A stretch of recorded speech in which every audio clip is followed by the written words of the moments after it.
Thank you. Thanks for the introduction. So, hey, I'm thrilled to be here. And thanks to the organizers, Fabian and Veronika. I think they're doing a fantastic job for 10 years organizing this event. I think it's really good. I feel coming to a community. I live in Stockholm in Sweden, and over the years I've really bonded with many of you. I see some of you also in the audience, so it's really a fantastic opportunity to be here in Berlin. And I am also German, one of my nationalities, so I'm always happy to come back to Germany. But hey, I think the emphasis of my presentation will be going from single agent systems to multi-agent systems. It's actually an area I'm very passionate about because I have been doing my PhD on multi-agent systems. I think many of you are now quite familiar with the first wave, machine learning wave that we had for 10 years from 2010 to 2020, took basically all the air in the AI space. And then we have had LLMs, which are basically word models, right? So these are really quite narrow technologies in the AI world. One area I will talk about now is multi-agent systems. So it's not just, some of you might think of agents as being LLM wrappers, so entities that you can talk to, you give it a name, a role, and off you go, in terms of deploying them, perhaps even in enterprises. I think the purpose of this talk will be more on providing you a broader context and reframing that sense of what a multi-agent system actually is and the decade-long research that went into multi-agent systems and what that actually means and why it's quite a different type of industry, why it's quite a different type of opportunity in terms of making some real business. So the first thing I would like to mention is you can run, we had some technical things there before, you can run the video in the background. It's the AI Grand Challenge. It's the first work that I've been doing in the end of the 90s. Many of you are familiar with the Turing test by now, I'm assuming, which some say, hey, we have passed it because we have, and if you could just run the, oh, you do? Yeah, okay. The Turing test is about fooling a human and thinking, well, are you an AI or are you an actual human? And some would say, yep, we sort of passed that. The real challenges, and I was exposed to that in '99, I wrote my thesis on that and worked with researchers around the world, is really the grand challenge of AI, one of many, but this is the one where you have agents, where you have AIs that are playing soccer against each other. Surely some of you have seen the videos and the footage of these types of AIs, so they are fully autonomous. These are agents, and the reason why this sort of domain is very challenging from an AI perspective, it's because it's fundamentally different than something like chess or AlphaGo, right? So the big difference, right, which has not so much to do with agent systems in the first instance, is these are robots that are in a dynamic real-time world, right? Yeah, and unlike AlphaGo or in chess, where you have a static field, right? So this started in '97. It was started by Hiroaki Kitano, Manuela Veloso in the US, stating this is a grand challenge, and I will just basically repeat what's on the slide. It's by the middle of the 21st century, a team of fully autonomous humanoid robotic soccer players shall win a soccer game, complying with the official rules of FIFA against the winner of the most recent World Cup, all right? So the idea would be that these are maturing, let's say, in their development, and they have a full ability to win against a human best team, right, by 2050. So obviously we are about 25 years away. If you see the robots that I saw in '99, this is a great advancement. We are now sort of halfway. I see the movement being very quick. And what I want to point out here is that these agents, each of these robots, they have their own brain, they have their own perception. They need to have the ability to understand what it means to play in a team. They need to have an understanding of what it means to play against the team. So you have all these typical features that you would have in a multi-agent system, right? So you cannot, this is not single agent. If you were to build this as single agent systems, you would not, obviously not succeed, right? So, yes, and you can go back to the presentation, please. So yeah, from a business side, this has tremendous applications, right? Obviously, if you solve these types, just to wind back, I live in Stockholm, so we have the great pleasure and privilege to have all the Nobel Prize folks coming over when they got their prize. And, the one that was starting DeepMind came over, of course, and that's AlphaFold and AlphaFold Go, which is used in DeepMind to look at all the molecular chemical molecules, right? And that's a sort of still an old style AI, but it has created a tremendous amount of business, right? And we are all here, and I'm assuming many of you are now running businesses, which are using AI in different forms. So this is also creating business, of course, right? This is not futuristic. This is obviously used also in universities and for kids and so on. But the real impact and the reason why Sony, Honda, many companies are putting a lot of money into is because it has this tremendous potential, right? You can use them on factory floors. Gartner has estimated that 50% of the robots used on factory floors will use multi-agent orchestration, so the way they communicate with each other. And naturally, you don't want to have robots which are from the same supplier, so that they're all homogeneous, but you would have them from many suppliers, which means that you need to think about how do you make them talk to each other, how will they agree with each other, and so on and so on. So I just want to mention this. I myself wrote my thesis and I got an award by the Swedish AI Society back in the day, so it really spurred my enthusiasm to do more on AI, right? Just realizing that I just scratched the surface of this entire domain 25 years ago. Another project that really got me quite busy was during my research in Australia, where we looked at adherence agents. We used them in chronic disease management and also for service contracts for the British Telecom. What you're seeing on the left is the original of some of the papers we have published, and there's several companies that came out of it in Australia. Basically, the idea here is that you have a patient with a chronic disease, diabetes, for example, and they are usually on very complex care plans, right? I mean, if you have diabetes or cancer, you have to go to the podiatrist, you have to check your feet, you have to get education. It's really complex. And the adherence on those care plans is very low. Most patients don't follow it for many reasons.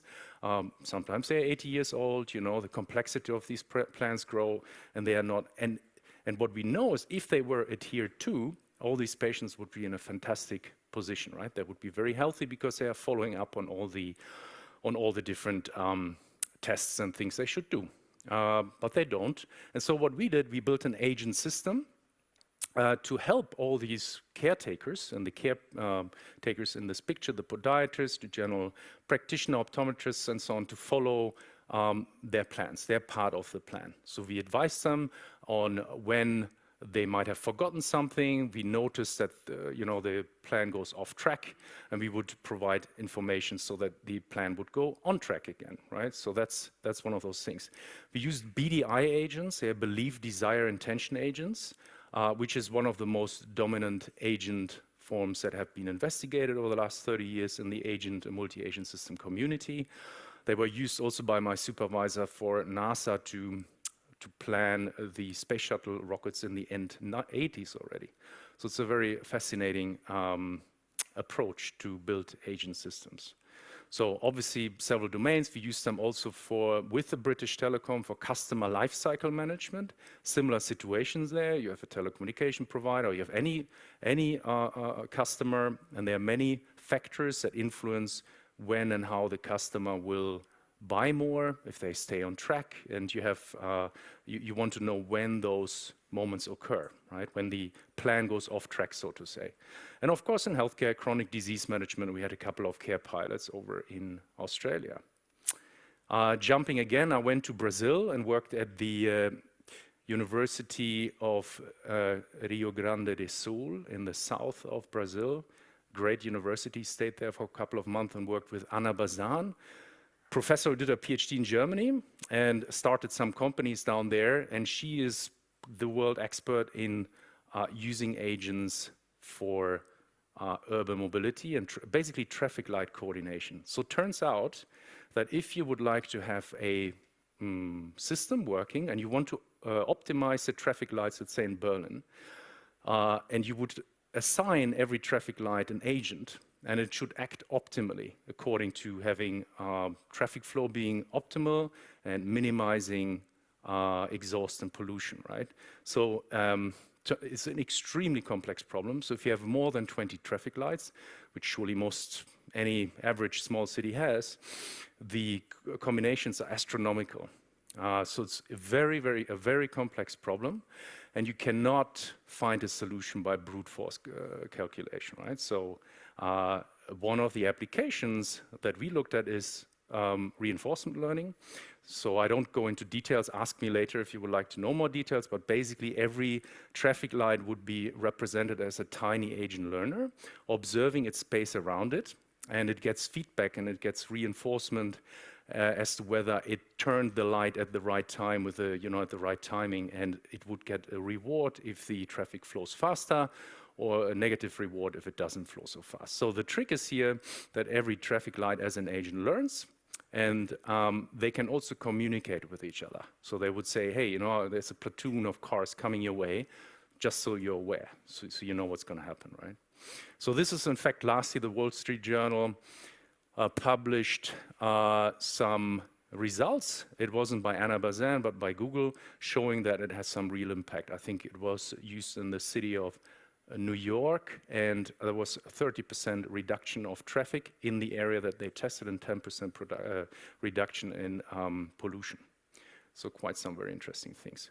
Then I fell in love with this whole idea of simulating entire societies.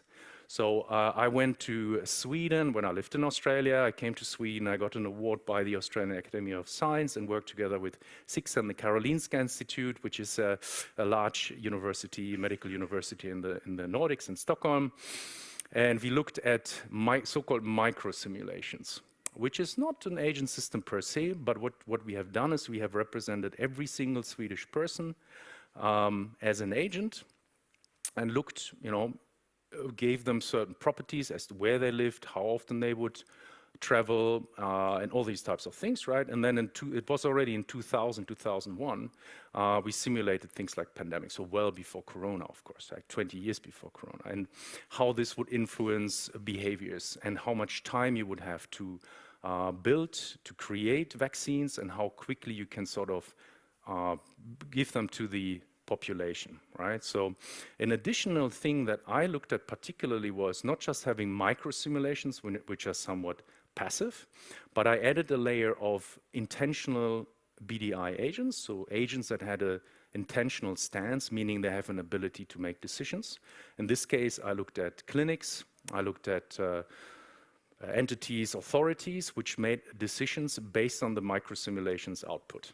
So that's another way of running agents, and this work has also been used in different domains: healthcare, life science, telecom. Obviously, especially micro simulations for pandemics and healthcare have a big influence on the way you are organizing your resources within a country.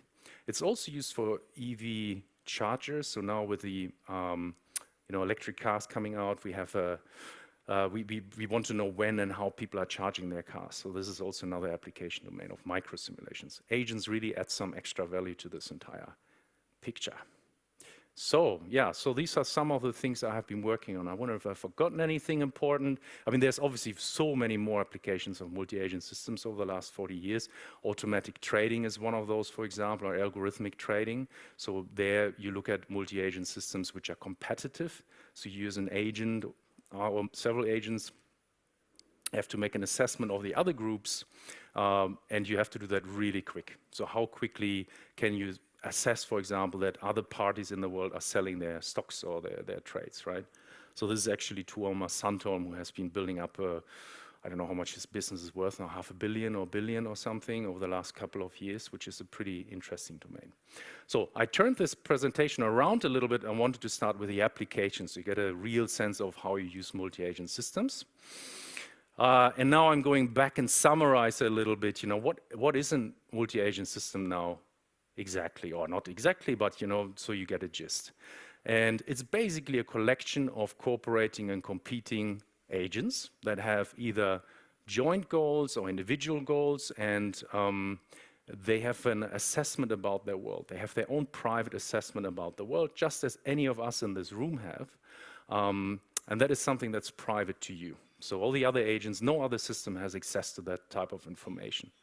The agents must have, therefore, an ability to plan, ideally collaboratively. There's a lot of great research done by Gross from Harvard on having shared plans. Much of that is implemented in the real world. It means, for example, even in teams, in rescue teams, say, where you might assume that you have full access or you work together, you still need to have the ability of building a model of the others in your team, their capabilities, their intentions. Imagine a bushfire, which we had plenty of in Australia, and you have not enough communication. You need to understand the capabilities of the other colleagues in the field, so to say. What cars do they have? Have they broken down? Is there communication that has failed? Right? So you need to have that active model about others in this field, and I will actually mention a bit more about it. The other very important part is this game theoretic concept, so Pareto optimality, Nash equilibrium. Many of you have heard about it, which means that if you're an adversarial environment and you need to compete, like in RoboCup or in algorithmic trading, or if you start using agents and deploy them in enterprises, which I've heard many times using LLM-wrapped agents, right? The most naive way, by the way, to do that is to build these LLM-wrapped agents and let them on the loose. You say, oh, you're a customer agent, you are that agent, you give it a little prompt and off you go. That is almost doomed to be a failure, right? You need to have all these other layers of organizational protocols in order to make these agents behave in a way that you really intend them to behave. And of course, human AI teams, right? We speak of the system, that the agents that do their own thing, but I think the key lies also in having these human AI systems, which is one of those things that I want to show at least one slide, which is a little deeper from a technological point of view. I hope, I know it's late in the day, but basically that's part of my thesis, my PhD thesis back in the days, and I am happy to show some of that after so many years. But basically you have different agents on the left side, and you see a mathematical representation as to how well teams or team constellations on the right side would actually play in the real world. So you have a model, as all of us have, about groups, about individuals and their capabilities. And that's just a model, it's not reality. So what you see on the right side is something that you do not know accurately, which is, well, how well does that team actually perform in the real world? And as you're seeing how they perform, the models of these agents on the left side are updated. And so that's one area which is extremely important, because you need to understand, you need to have models. You never have accurate information about others. So that's really a function that you need to understand and give these agents as a capability. So I think okay, so let's go through the next few slides. So some learnings, and these are by no means exhaustive or completely applicable, and I would be more than happy to share more. But it's like building multi-agent systems for industry purposes, right? As what are the do's and the don'ts? One thing that I'm seeing, starting with the do's, in successful projects, you really follow best practices. So what I mentioned earlier, building naive agents and have them run at scale, just an LLM wrapper is doomed to fail. And I've been advising a couple of companies, CEOs and VPs responsible for this field to really move away from that simple implementation, because you just will fall on your face when you do that. I mentioned some already, but I want to point out just a few, 5 of those in the middle, which is like multi-agent system foundations, task allocation, very important. Contract net protocols, a key cornerstone in the multi-agent system community, have been deployed since the 80s. I barely see them anywhere in use in real industrial applications, especially when consultancy companies, for example, start moving into this space, right? There's very few that truly have a sophisticated task allocation protocol in there. Agent modeling, I mentioned already a little bit about it. There are many, many models of doing that. For example, there's a recursive modeling method. So for example, if Mark and we talked earlier, right? If I was to have a model of you and look at your strategy as to how you would make a move in chess, right? Let's say, and you have a model about me as to what my next move is, and we do this back and forth forever, that would be called recursive modeling. And we can do this until infinity. Of course, you cut this off in practice, but this is how you would build agents that are learning the strategies that other agents would have. Yeah, so, and I mentioned earlier, reinforcement learning, decentralized planning, extremely important parts. Milind Tambe, professor at Harvard, also a good colleague of mine, is looking at something called flexible teamwork, where you look specifically at how you are making sure these, how you take into account when communication fails, how you're observing team members falling away, and how does that change your plan. Okay, and what not to do. I see multi-agent systems being implemented in practice, and that's a complete overkill. Like if agents, I give you just some hints, right? But if agents have access to the same data, and they have the same control, and you start building a system where you give several entities autonomy, is a complete overkill. You don't need to do that. If you can build one system and you don't need to worry about the overhead of communication and coordination, because all of these agents basically have access to the same things. No need, right? Also, this master-slave architectures. Michael Woolrich, fantastic guy, follow him on YouTube or elsewhere. He's a professor from Cambridge, and he would describe an agent as unlike an object or program, as an entity that you could not just tell something. So an object would just do it, an agent would ask for money. So that's one way he would describe the ability of an agent to make autonomous decisions, right? And of course, you know, all agents are not the same. This is sort of the open system assumption. The reality that we live in is not, we are not living in a closed system, meaning we have an enterprise or certain business area, and the agents are all assumed to do the same thing. We have full access of what they're doing. None of them will ever fail. This is too naive. Most of the time we have indeed agents that have a lot of limitations, including bounded rationality and misbehaviors in many ways, especially if you build them in a way that they maximize certain functions. So, and then I want to just talk in the end about an area that I find extremely fascinating. I've also been working on that for the last 25 years, but I see this area as being something that's going to emerge in the next, say, 5 to 10 years or so. And I just spoke to Peter Sarlind too, who was earlier today in the panel. Unfortunately, I couldn't see it, but he in fact also invested in a quantum company, and I think it is an extremely exciting technology, which is starting to become mature. And especially for some of the problems I mentioned earlier, like for example, the multi-agent system, reinforcement learning problems, quantum computing really holds promise to solve these types of problems fast. I won't go too much into it. I will just leave you with a thought here that this is something I'm moving in. We have a pretty exciting spin-off that we have now worked on from the Nordic AI Institute. That's the institute that I've founded in Sweden and Stockholm. And one spin-off is indeed focusing a lot on quantum AI, and on using it actually in the application domain of pharma. Yes, and I might just leave it there for now, so we have a bit of time for questions. Thanks. Thank you. Any questions from the audience? Maybe about quantum computing. Mm-hmm. All up for it. Oh. Can I ask who's into quantum? Who knows stuff about quantum computing? Okay, cool. I moderated a conference 2 years ago at TUM, the Technical University in Munich, and there we talked about quantum and also about implementing, like using brain cells as computers. But it was hard for the audience to grasp. Yeah, a good choice for me not having gone into too much detail, is that what you're saying? Well, because it's such a different concept of it's a completely different concept, yeah. This would deserve, of course, an entire day. I mean, there are different topologies, and it's not like the normal computing, right, with bits and all this. I mean, you have concepts like decoherence, where the quantum state is falling away, and meaning that your program disappears. You have only a couple of qubits which really work.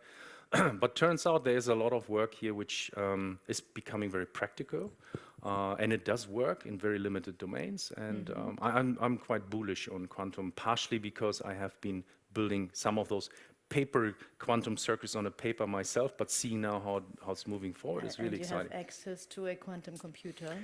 Theoretically, we all have. I mean, there's about 10 in Europe, and you can certainly ask for access and then go for it. You should. If you haven't done. I'm not sure. Would you ask for access? If you're not a research institute? You can go to several platforms. You can also go to, for example, I'm doing a little bit of advertisement here for young Guttmann IQM. It's probably the biggest quantum computer in Europe. He's just now raising a funding round, I think, of 125 million. And IQM, they just released 2 weeks ago 50 quantum bit computer, and that's accessible. You can go to their website. You know, there's Pascal in Paris. I was 2 weeks ago in Paris and met Pascal, Alice, and Bob. There's obviously in Germany, Jülich. I think in Hamburg also. So there's a couple of those. People mostly know about Jülich in Germany. But I do. Sorry. I was trying to chime in, if I may. Yes, please do. I'm sorry, I didn't see you. I apologize. I'm a partner with the AI Fund and also an old quantum physicist. I have done my PhD in quantum physics. Fantastic. At the time on quantum states of the light field. I am less bullish on quantum computing as an investor at this point in time, despite the fact I wrote my PhD thesis on it. Because I wonder about the required amount of qubits and the decoherence times versus the calculation times for practical applications. Meaning, 100%. if you only have 50 bits, there's only so many real-world problems that can be put into that small a solution space. The massive parallelism works as long as the coherence doesn't kick in. So the soon that the system starts interacting with the world around it, the superposition starts to fade away, and your results get worse and worse. And because they are also always probabilistic in nature, the outcomes, it sort of you get no real answer. Therefore, I am wondering whether it's the right time to invest now. I think it's an amazing time in terms of making breakthroughs, but my personal view would be that I would wait a little until sort of the number of qubits at a decent calculation time reaches 10,000 or so. And before that, then it becomes really applicable. Apart from, I would make 2 exceptions, like quantum simulations. We've seen that quantum supremacy has worked in areas where quantum computers are used to model quantum systems. And the second area is if you try to do cryptographic problems, where you have a key of a certain length which isn't too long that you can crack effectively.